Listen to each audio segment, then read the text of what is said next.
دیکھتے ہیں ہمارے معاشرے میں جاسوسی کا ایک انداز تو یہ ہوتا ہے کہ ہم براہ راست ایسے چبھتے ہوئے سوال پوچھتے ہیں جو اگلے بندے کو پسند ہی نہیں ہے۔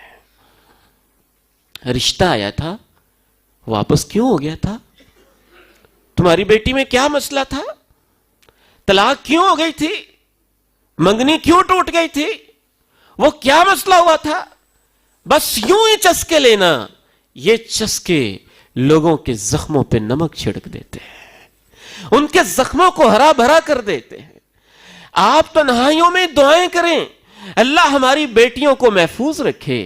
اچھا تیری شادی کو 2 سال ہو گئے، بچہ کیوں نہیں پیدا ہوا؟ پیدائش کیوں نہیں ہوئی؟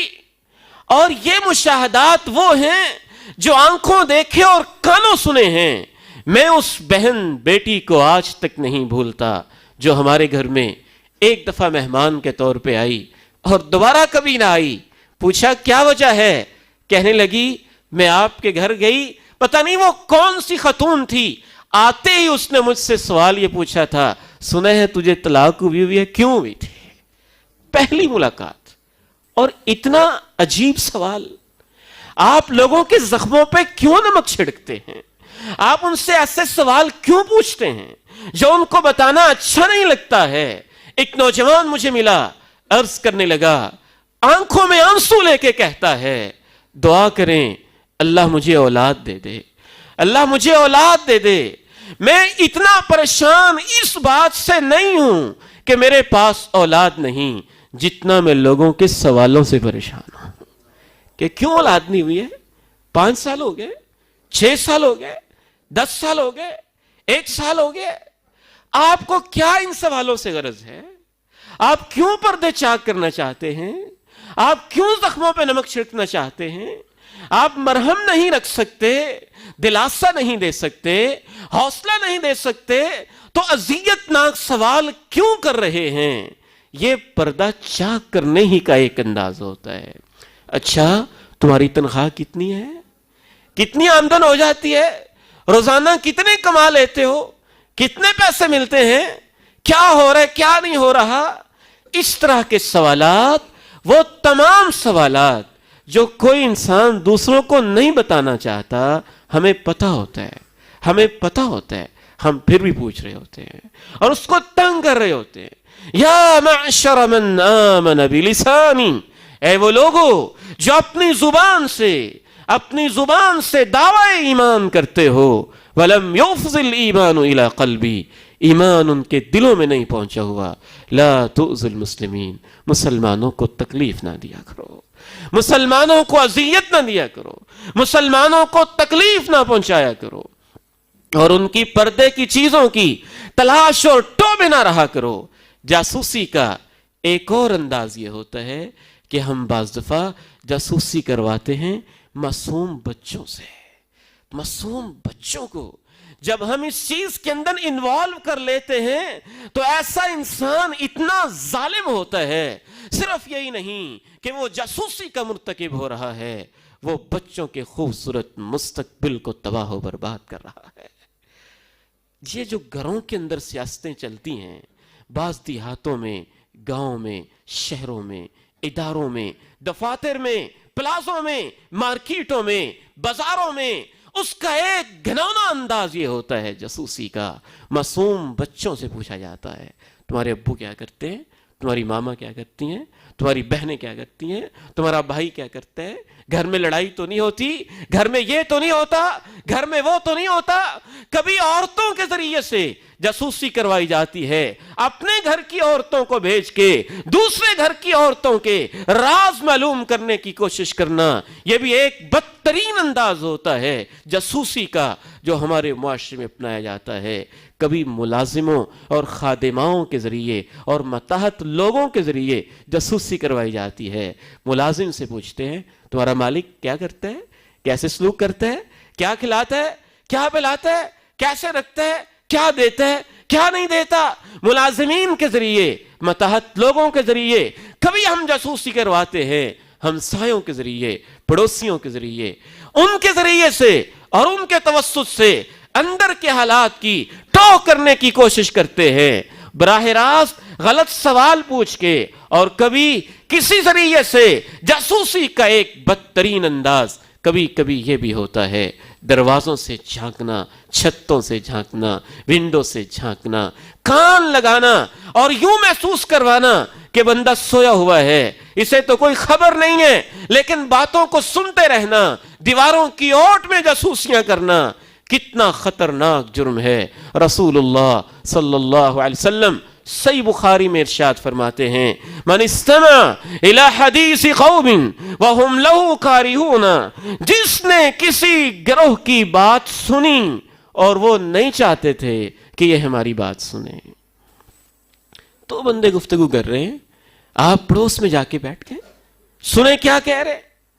عادت ہے نا، بعض لوگوں میں ڈیولپ ہو جاتی ہے، ہم تو اب تو آئی ٹی کا دور ہے، آئی ٹی کا دور ہے، اور اس میں تجسوسی کے نت نئے انداز متعارف ہو گئے، دوسروں کا ڈیٹا کھولنے کی کوشش کرنا، ان کے موبائل کے ذریعے سے ان کے اندر کے رازوں کو، ان کی کالز کے ریکارڈ کو، ان کے کالز کو، ان کی فون کو، ان کے لیپ ٹاپ کو، ان کے پورے جو بھی اکاؤنٹس ہیں، اکاؤنٹس کو ہیک کر کے کسی ذریعے سے کال ملائی ہے اور غلطی سے مل گئی، اور آپ خوب کان لگا کے سننے لگے کہ اب گھر میں کیا ہو رہا ہے، یہ کیا باتیں ہو رہی ہیں، یہ سب اس حدیث کی ذیل میں آتے ہیں۔ صحیح بخاری کی عظیم حدیث، آپ نے ارشاد فرمایا، جو کچھ لوگوں کی ایسی باتیں سنتا ہے جو وہ چاہتے ہیں کہ ہماری بات کوئی نہ سنے۔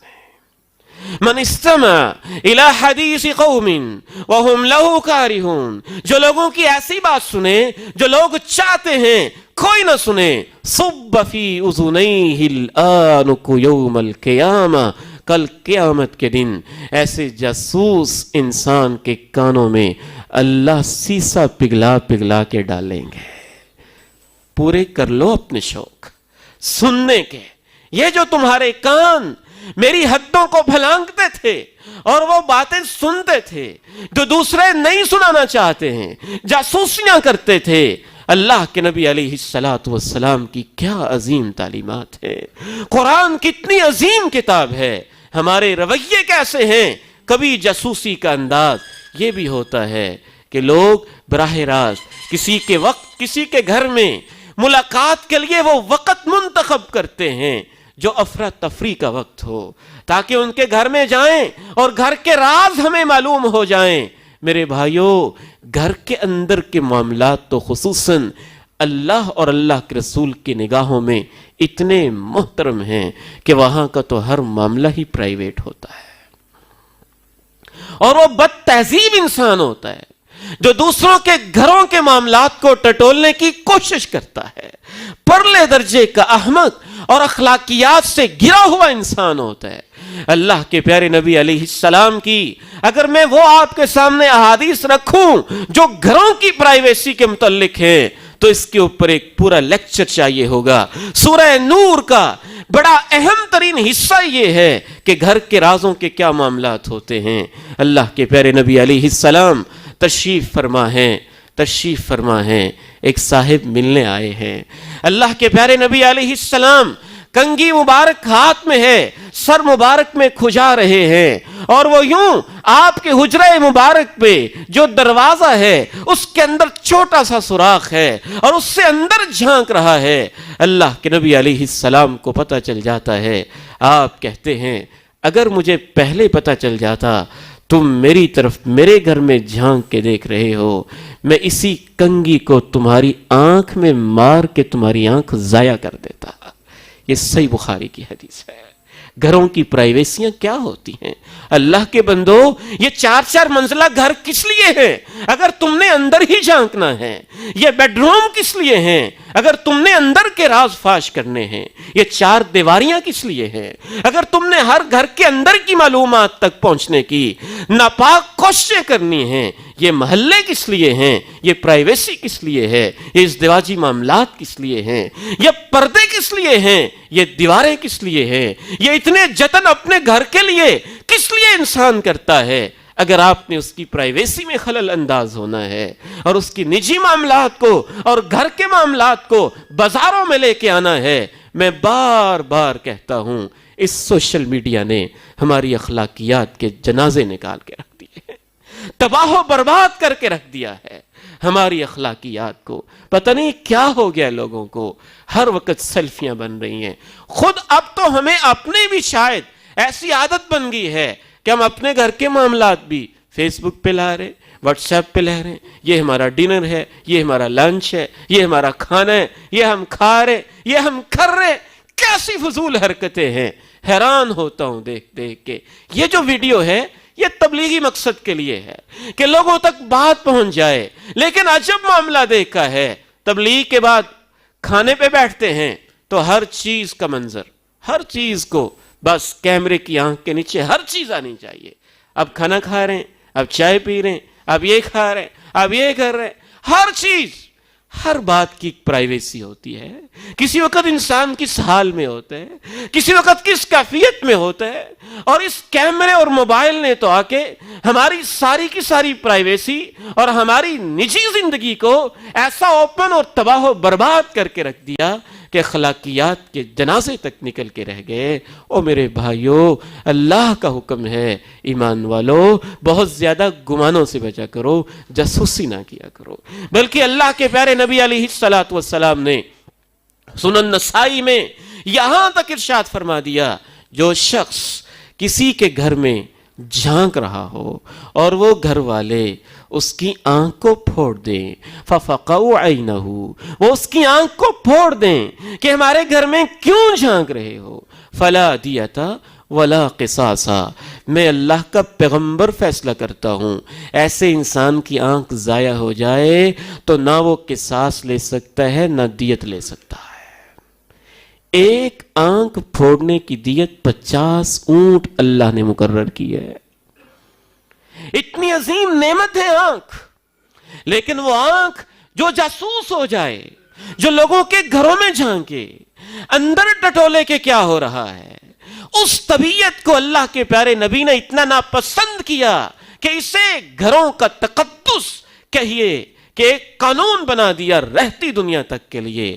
اگر یہ ثابت ہو جائے کہ اس وجہ سے اس کی آنکھ ضائع ہوئی ہے، وہ بدلے کا بھی تقاضا نہیں کر سکتا، قصاص کا تقاضا بھی نہیں کر سکتا، ولا دیتا، اور وہ 50 اونٹ دیت کا مطالبہ بھی نہیں کر سکتا۔